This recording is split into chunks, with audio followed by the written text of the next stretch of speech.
চলুন আজ একটা নতুন ইংরেজি শব্দ শেখা যাক। খুব সহজ আর মজার একটা উপায়। আচ্ছা, একটা গল্প দিয়ে শুরু করি। ভাবুন তো, ফসল কাটার পর একটা বিশাল ক্ষেত পড়ে আছে।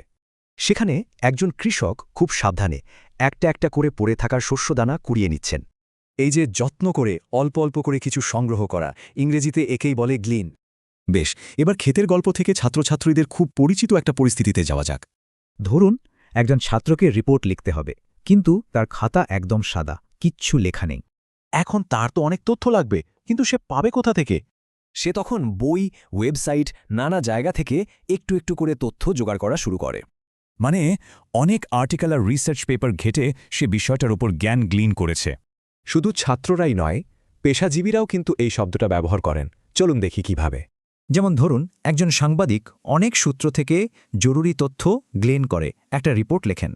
এখানে বলা হচ্ছে অনেক ইন্টারভিউ নিয়ে তিনি কাস্টমারদের পছন্দ সম্পর্কে ধারণা গ্লিন করতে পেরেছেন। তাহলে গ্লিন শব্দটার আসল মানেটা কি? ঠিক সেই কৃষকের মতোই এটা একটা ধীর প্রক্রিয়া। এটা একবারে সব তথ্য পেয়ে যাওয়া না, বরং অল্প অল্প করে সতর্কভাবে তথ্য জমানো। এখন কথা হলো, এই শব্দটার সারা জীবন মনে রাখার সহজ উপায় কি? চলুন সেটাই দেখি। শুধু এই তিনটি জিনিস মনে রাখুন: কৃষক, ছাত্র আর এর অর্থ একটু একটু করে সংগ্রহ করা। সবশেষে ভাবা যাক তো, আজ কোন নতুন বিষয় থেকে জ্ঞান গ্লিন করা যেতে পারে।